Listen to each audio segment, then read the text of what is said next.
Yo, yo, yo, what's the crack? Austin, Nick here from the Midlife Races Podcast, episode 45. Is it? Yeah, 25. Sorry, I'm just gonna walk around here. Sorry. Yeah, sorry. Nick is lost. I'm lost. He was behind the camera and he's like, how do I say when the camera's on? Like, what hand actions do I say when the camera's on? What? Yeah. Because I'm trying to time the show and because I can keep the 20 minutes, and he's like, I can't, take my phone and Stop watching my phone and. Got them, folks. Special needs. I told you. Stop. I told you. Did you have your notes for today? Tell me. We're talking about beer. We're talking about beer and the love of alcohol and beer and drink culture. Should we really promote this? Well, here's the thing. Nick thinks we're going to get cancelled. No, Nick thinks every show we're going to get cancelled. He's just waiting for the day we get a big, legal letter in to say, like, your show's cancelled. Too many curse words, like. That's what you think, like, isn't it? Of course it is. Look at his face, folks. Look. He has a meltdown, he does. But we're talking about beer and drink culture and how I grew up in drink culture. Not drink culture, because there's nothing wrong with it. I grew up in a pub. I was a kid. I could sleep in a pub, like, this days, like, I could fall asleep in a crowded pub, like, on the couch, no bother, no fear of it. But I think there's the younger generations, the different generations seem to be less inclined to go out for a drink. But I don't know if that's a choice or just because they don't have the money. But apparently, like, the drink consumption is down like 4.5% over the last year and stuff like that. And they're doing studies like on teenagers and different things like this. They do less drugs, they do less drink, but they're more depressed. Go figure, like. I don't know. I mean, yeah. But did you say the millennium generation is the best generation? Well, yeah, we are clearly the best generation. We had the best time. We had life before the internet. So we had the analog. Life after the internet. Life in evolution of the internet. Yeah. So yeah, we knew what it was like to have a childhood. We didn't have to take selfies 5 minutes to validate their ego and their self-confidence. What is wrong with people today? Teenagers today. It's just. Do you know? I blame the algorithms just to sell marketing ads. It's like terrible. They just want to make money from. Who wants to make money? The human condition. The marketing machine, like business. It's life. And we're back to the point. This is why pubs work, because after a hard day's work, you need to set, chill and have a beer, or on a Friday go out with mates, and it's nice to meet up in a pub and kind of have a banter, like. But I mean. I don't see something wrong with it. Like, we all drink. Like, no, that's the same. I mean, the Irish people are perceived as having the crack and the drink, and But this is our culture, though. Ever see the Ghost in the Darkness thing Val Kilmer and Michael Douglas talk about? And Val Kilmer goes, the reason God invented the drink was because the Irish would take over the world. But even what was it, the Simpsons and Family Guy, Family Guy. Someone was it Peter? No. Peter goes lands in Dublin after St. Patrick's Day, like, and all the whole runways full of balls. He's probably all seen the clip. It's a classic clip, but Family Guy kind of portrayed it cool, like. Yeah. And the Simpsons, you were saying someone invented the drink, the whiskey. The whiskey, in Ireland. Yeah, or the Irish were so civilised and so such a exactly. Like an alien race and stuff like that. Then they invented the whiskey, and they were all. Yeah, we're all super intelligent. Like we're like unlimited energy and unlimited resources. And then someone invented this drink in our basement. It's a Simpsons snippet, but it's very cool. But here's the thing. When did you have your first drink? I'd say that. Well, because your mommy's watching. Stop. When did you have your first drink? I don't know. I can't remember. Well, here's the thing. I know so many kids. I know so many people my age. Like, they had their first Guinness, their first drink when they dipped their finger into their dad's Guinness. They had the Guinness in the pub, like. I kind of just licked it and dipped their finger in the head the Guinness, then licked it in their tongue, like. And that's the first kind of drink, like, that tastes alcoholic. Yes, but the funny thing is, like, you never alcohol doesn't appeal to you, like, it doesn't taste great, like. But it's just when you get older and you see, and it's a psychological thing more so than it is actual, like, drink tastes good. It kind of loosens you up and kind of gives you a bit of freedom to kind of I don't know, kill the prefrontal cortex and null that part of the brain that's always like forward thinking and planning, and you kind of go back to your animal brain. You're all like, woo, inhibitions, inhibition's gone, yay, let's dance or something like. But clearly, I don't have the drink to reach that state though. Sure. Yeah, I used to be like that when I was younger. I used to be like, I'm not drinking because I want to be out. I want to get to a place where I'm like happy in myself and be able to express myself like consciously and not have to kind of allow my inhibitions just to be me. So I've gone to full circle. So yeah. So now I probably should shut up more. No, keep talking. It's fine. No, but here's the thing. So when did you have your first drink? I don't remember when I was What do you young. mean you don't remember? Like when was it? Did you ever go knackered drinking? I don't remember. Maybe. So you're a Southsider. So when you were in college, like, no, college. Yeah. Right, what was your college? We won't go to when it was legally okay to drink. Like, what were you doing? Where were you drinking? Like, what was the thing? Like, I think we went to. Oh, I remember we went to. Well, it's not called the place anymore. I can't remember what it's called. It's. I think it was called Pegs. back in 1999. It's I think it's down where the Earl Kildare Hotel. I don't know if that's still there. Yeah. We kind of came. I mean, I came into drinking around the Celtic Tiger times, like. Yeah, exactly. Yeah. So like, I left school. I didn't do leaving yet. I went straight into the business, and I started to have loads of money, and then my friends got to the age like where we could go out for beers and stuff like that. But I think the first time I actually like really got into drink was the Leaving Cert after party with my whole college crew. Like I was a secondary school crew of St. Paul's. Like all the lads, like we went into it was off Stevens Green. It's just at the top of Hell the Moon, just crossing. No, not Hell the Moon. Break for the Border. I think it was. It was Break for the Border. Down under. I don't know where it was, but I literally was drinking shots. I was wearing a lovely suit, I had like a black suit, like with a white shirt. Like I looked at cheese and then like, and I got so drunk. Like I mean, then we ended up going home to Clontarf and I had one that night. But back in the day when the drinks were like one on Monday nights, they were like £1 a drink. Yeah, we had happy hour. It was Barcode. I don't know if any of you remember. Like we had Barcode on the north side. It's Westwood Gym, but Barcode was the place to be. It was such an excellent place. Like you'd go in and you get vodka and Red Bull like for like €6, and then by 11 p.m. like it'd go up and it'd get more expensive. But it was like a happy hour in Barcode. Like it was absolutely excellent. It was like, but yeah, like I mean, like my family drink. I mean, I was drinking in front of my kids. My kids know about drink. Like it's not a taboo subject with me. I'm not like. But hang on, they don't know confirmation yet? This is the thing. No, my kids are too young for that. Yeah. But the thing is, like, when I did my confirmation, you took a pledge. I didn't. I missed. It. I went to my house. I actually missed that. I missed that pledge day. See, how could not do confirmation, not do the pledge? Because the pledge is done in school, it's done after. Like, it's not confirmation in church. It was done I missed that, so I did not break no rules. Oh yeah, on a technicality. Pasco, do not go to jail. Do not go to hell. I didn't break no rules. On a technicality. So well, yeah, okay. So this is why maybe I'm not kind of fair with the. I've never promised, in front of God, I will not drink, and But apparently there's a strong correlation between people that give up drink. You have to find something better to do, like they say, like.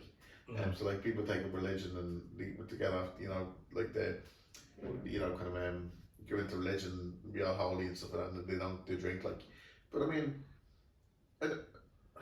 I'm not people that have struggles with drink, and I know drink is just, for me, it's just a natural kind of I mean, it's always been part of my life. Like now, like when I think of like a fun time to do, the weekend, I think of like meet the lads in the pub, like you just have a banter, and it's kind of But nowadays you have non-alcoholic drinks that they have non-alcoholic, which is weird. It's not.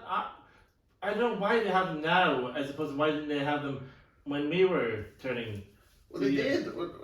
They always had them. But it hasn't. It's become more popular nowadays. But it is the thing. I don't think that it's like the fact that people are going off alcohol. I think they're getting more health conscious. Yeah. So I think there's a few angles to be played here, because the younger generation just might not have the money to go out and have a drink, or they're not working. Well, they don't. But here's the thing. Any kind of working class people, where they're in younger folks where they have jobs, like they would tend to like. If they're not to save for a house, they'd go out and have a beer, like. But then you have the college folk where they they don't have the money to go out for because their parents not giving them the money, or if they're not working, they don't have money for beer. So Well, that's the see, whole I different think- story. Like, what I've heard is the younger generation don't have money to buy a house. You know what I mean? yeah, but they can still buy beer and stay But happy. they, Like, but they mention it loads of times on social media. They're more invested in social media than they are invested in, getting a house. yeah, well, this is the thing. But I mean, drink culture in Ireland. I don't think it's a bad thing. But do you know what was kind of upset me? Not upset me, but I was a bit pissed off when we heard, the kind of the late opening bill. The kind of do you know, remember the Oh bill? yeah. The bill that Trump pushed through, like, yeah. What happened to that? they squashed it. I don't know if Fianna Fáil or Fine Gael, like, or the help minister, To help bars get back, but yeah. Yeah, But there's, that I don't think they need him because you go into a bar, every bar should do packed. No, but this is the thing. So the nighttime economy bill, I think it was called. But here's the thing: if the nighttime economy for tourists come over, they can stay a little later in the bars, and it also means there's no kind of bottleneck. Like, so the nightclubs like finish at 2:30 or 3:00, and then just go for the taxi. But if you spread the hours out over later over the morning and the evening and the night and stuff, that means there's more taxis, there's more VAT, there's more jobs. Oh, I wouldn't get taxis. No. Like, taxis are they're crazy now. No, but if you said the nighttime economy bill, I think it's only a good thing. I think the teetotalers and the Dáil, because they are teetotalers and they're a bit kind of, I don't know, righteous or whatever. I think like that somehow like drink is related to like negative. I mean, people have their opinions, like, that's fine. But I don't see alcohol as a bad thing, and it's always been part of my culture. And people say like a lot of people become an alcoholic and all this kind of stuff. But this is all. But I don't think now. I think now people are wise. I think the older generation are more like these. The younger generation are more subconscious and they're more into their fitness and stuff like that. They wouldn't be like not alcoholic. You're more. It's more of a split now, whereas before you're more kind of health conscious and stuff like that. That's fine. But I think to say why wasn't the nighttime economy bill pushed through? Because there's enough people, I believe, in the country that would benefit from it, and even tourists coming over, it just adds more money to the equation, and more money, more VAT, more tax money, more jobs. I think it's only a good thing. That's just my opinion. And it's just better all around. But I think there's not the political will. But not to Minister McAtee, I think when she was the health minister, she put a pause on it. I don't think they've stopped it. I think they just kind of paused it. Like, I think they haven't decided on it. There's a few things they had to iron out, like a few few different things, like yeah, like, I don't know, folks. Comment. We'd like to hear your comments on what you think. Like, using the drink. We're not trying to promote drink. You have your own opinions. You drink if you want. You're not robots. So you have your own opinions. I'm not hypnotising anyone on the podcast. I think you might be. So. Yeah, right. But this is back to Nick. Like, he thinks we're gonna be cancelled because we have an opinion. The show is an opinion show. Like, okay, we have opinions. Like, I have an opinion, and I think drink is a good thing for the society. In my opinion, my community, we have drink. But you drink the non-alcoholic things. At the moment, I am, yeah. But I mean, I'm drinking like the last 5, 6 or 7 weeks. I've been on 0-0, like, that's just because because maybe I've grown in more confidence and more selling myself, like. But that's not really alcohol because there's no alcohol in it.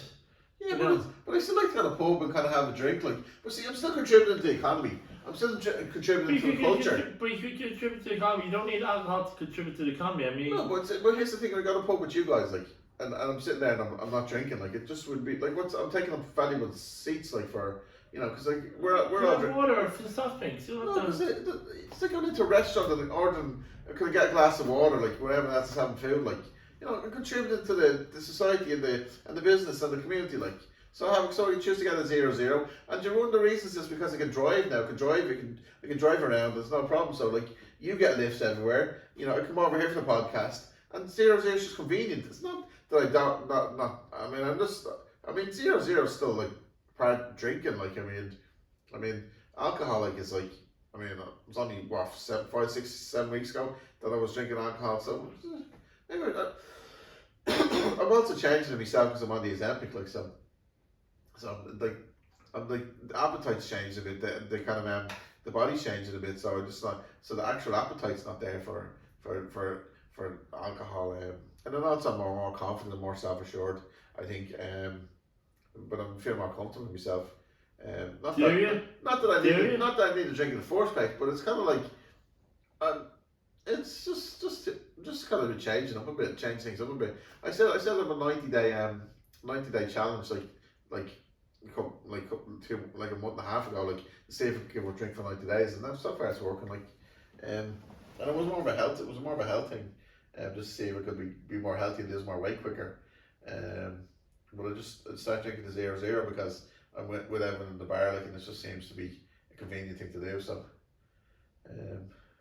but also with the when you're drinking alcohol, it's an appetite kind of stimulant, like, so you kind of so I tend to go home and then order takeaway and stuff for that after a night out, so it kind of piles on the way. So when I was going on the weekend and I pile the weight back on, like, where now it's like I don't have that kind of the extra kind of calories like that I'm putting on, like, so it's more kind of just more balanced in a sense, like, so. Well, you just need to drink it responsibly, as I said. Well, like, the alcohol lowers on inhibition, so it's like I just come home and order takeaway, but it's like when I'm on the Ozempic and I'm on the 0.0, it's like there's no brain, there's no monkey brain that's like going order food, like. Just have water. I have a beer maybe, and I have 1 or 2 beers, and have some water, and then. Yeah, but that's not the purpose of the podcast episode, because we're talking about beer, like. No, it's about beer. No, this is about responsible drinking. Responsible drinking, right? Back, you were showing me some of the ads. You were talking about some ads. Like, what was the ads you were saying? I thought you said you didn't want me to because there was a funny Carlsberg ad. Was it Carl? No, Lager. Lager. Was it Lager with the guy from the future? He's going back in time, and he, what was it? This is what you're supposed to do. No, research. Sorry. This is what you're sending me all week. Like, you can't even remember. But the Carlsberg ads were very good. They were always like probably the best beer in the world. Yeah. That was a good thing. Do you remember when Scary Movie, the Wayne Brothers movie came out? There was a whole ad to do with Budweiser. What's yeah, that was good. Budweiser. No, but I'm saying, what was it? I think it was Harp. You get a pint of Harp, and then what was it? He goes sorry, I'm trying to think. Tell the camera. He goes. No, he goes. That's your time machine. You're from the future. That's your time machine. And I'm Lawrence of Arabia. And then you see pigs, and then you go, oh yeah, pigs will fly. And then you see a pig flying all over the place. And then a camel goes out. Hey, Lawrence, give us a pack of piss. That's good.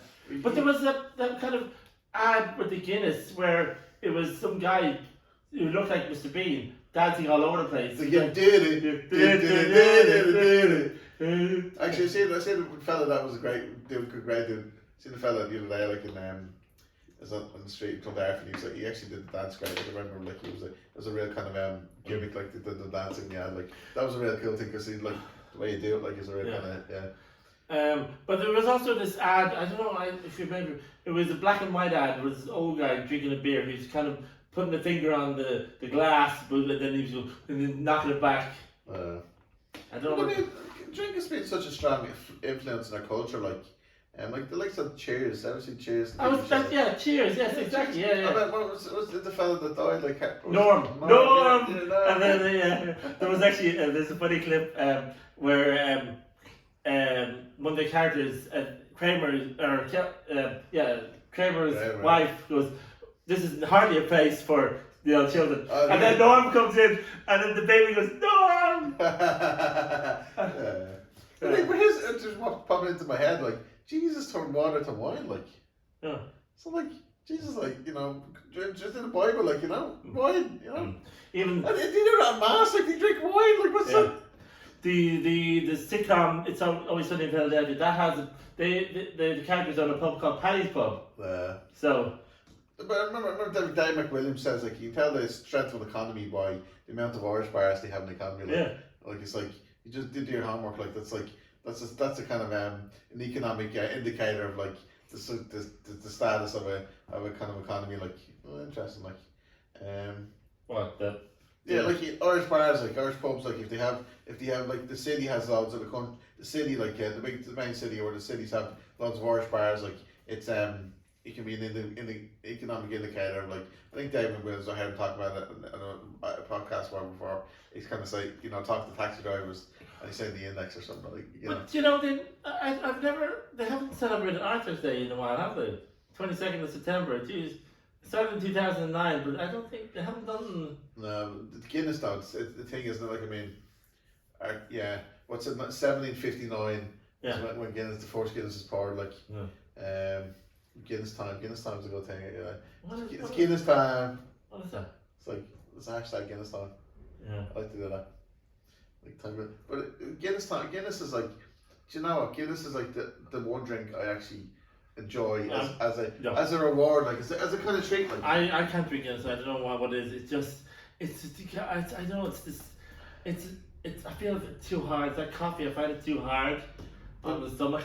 No, I think Guinness is just a natural kind of easy, culturally, I don't know. It's a Guinness. Guinness is part.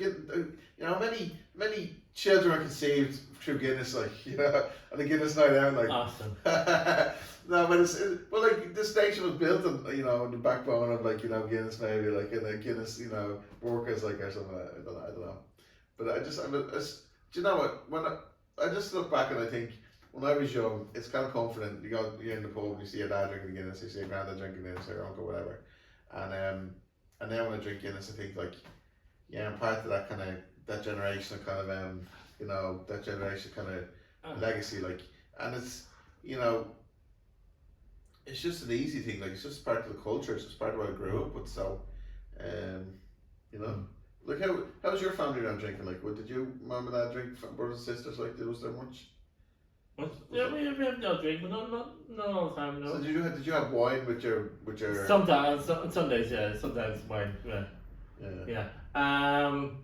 Like gin and tonic. The gin and tonic is a big favorite.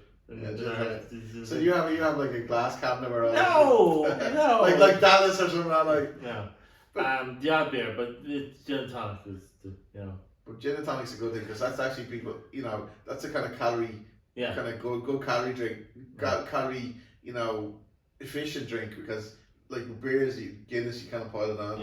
Where you have gin and tonic, it's kind of more. And it's smaller. It's smaller. It's kind of you put it's just a kind of smidgen of gin and more tonic, so it kind of balances it out. Yeah. But this is a different culture cycle because different families. I noticed this when I got older. Some families don't drink, and then people like me never drank, but the mothers and fathers didn't drink and different things. It's all it's a whole different culture around drinking in Ireland. There is kind of just different pockets of what people do and what people don't do.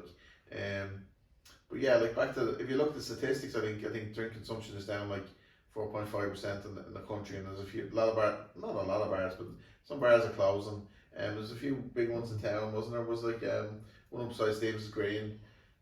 Down under, or has that changed? I don't know. But they've changed names as well. I mean, the Palace. What's that called now? The Camden now. It used to be called the Palace back on Camden Street, and then there was I don't know what it used to be called the Village. I don't know what it's called now. It's beside it, and then there was it the Red Box? Red Box. I don't know, but back just behind there. But here's the thing. During COVID, you would have always said in Ireland, money in the bank was buying a pub, and you'd always have money coming in. You buy a pub in town, you're guaranteed income on a regular basis. But then COVID hit, and then the pubs have closed for a year and a half or whatever. Yeah, that's so that's the kind of that kind of took the that kind of punched them in the gut the kind of pub trade which is interesting.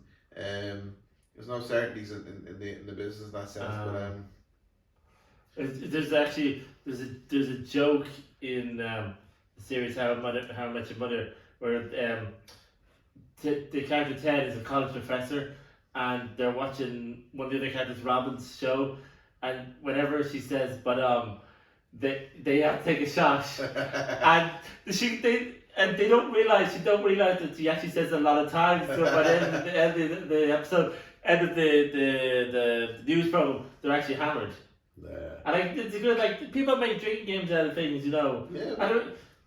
And I think you say here's the thing that I could probably make a drinking time. Times you say that, right? What? Now here's the thing that guys don't say it. Or there's a line that I heard you say it a couple of times to the podcast. Oh, what? Yo. No, here's the thing. Here's the thing. Guinness time. No.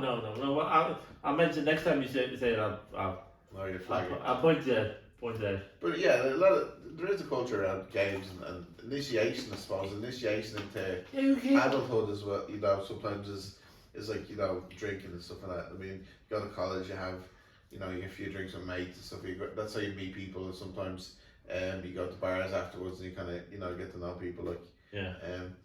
I mean, like, it's interesting in the world where, you know, most people are on the phone and they text people and it's like afraid to, you know, go out and talk to people and kind of you know, have a real conversation. Like, it's still nice to, you know, I still kind of like to go up to the bar and talk to random strangers.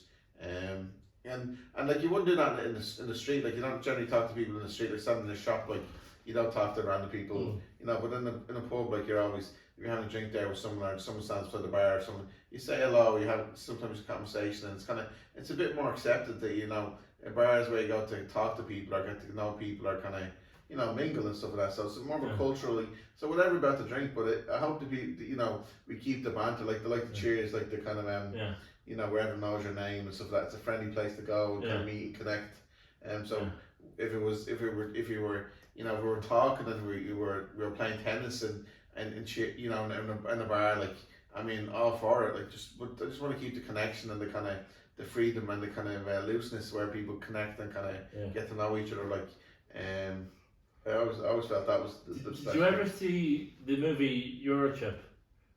You talk about this all the time. Oh yeah, no, but I mean, there's a scene where they're out in Europe, one of the low cost countries, and they're drinking. Your man's talking about absinthe, and it's one of the most lethal drinks of all time, and the guys go, I don't feel anything, but next thing you know, there's a blue alien with I don't feel anything either. Yeah. But it's interesting though. Like, I mean, drink is a choice, and it's a funny thing because it can make you go to wild places, and it can really wreck your health. Like, but it's still a choice in terms of, like, we are living in a free society, in a democratic society. So, you know, not too much of a nanny state in terms of, like, you know, no drink, or we can't have a nighttime economy because people will drink more. Like, I don't think that's freedom. I don't think that's democracy. You know, I don't. Well, I'm not voting for that, so I'm not. You know, other people might vote against it, but I still believe in a bit of, you know, we can have a drink. You choose to, you know, like, it's either, it doesn't, drink is just neutral. Like, it's just a place, something you choose to, you know, use or frequent, like, you know, the public. But we're going off on tangent now. I think, did we hear? No, we're nearly there. But yeah, comment, folks. Let us know your feedback or whatever. If you enjoy the podcast, yeah, comment away and like us on Facebook and Instagram. Join in the conversation. I'm actually thinking, I haven't mentioned to you, but thanks. This is the first time I'm hearing this. I'm thinking live on. I'm thinking of setting up a WhatsApp group for kind of midlife renaissance, kind of you know, guys that just want to, you know, connect and kind of talk and say about how they're going through their own midlife renaissance. Like, there's a terrible idea. You should run through me first, because we might put a link up, a WhatsApp link or something that we keep it short, but like a mastermind. No, you have too many groups you want to meet up with already. You know, this third.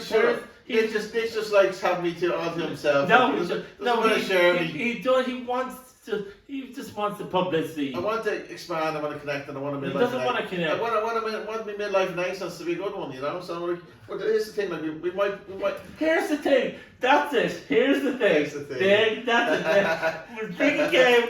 Here's the thing. That's what we're making drinking.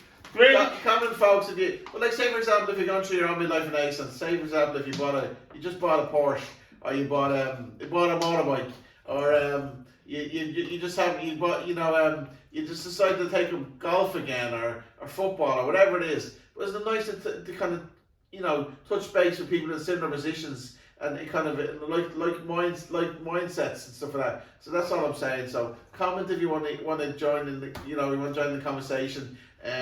We might put a link up. And would you tell us if we're doing, because I feel like no one has watched us, no one has listened to us. Come on, we need the support, because I can't be dealing with him all the time. Here's the thing. Waffling on about. Nick needs the feedback and love. No, you need the validation. I don't need the validation. You need the validation more than I do.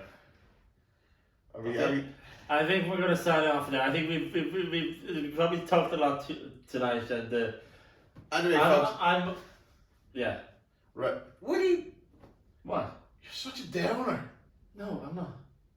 Okay, so bye. See you. Good luck. See you, folks.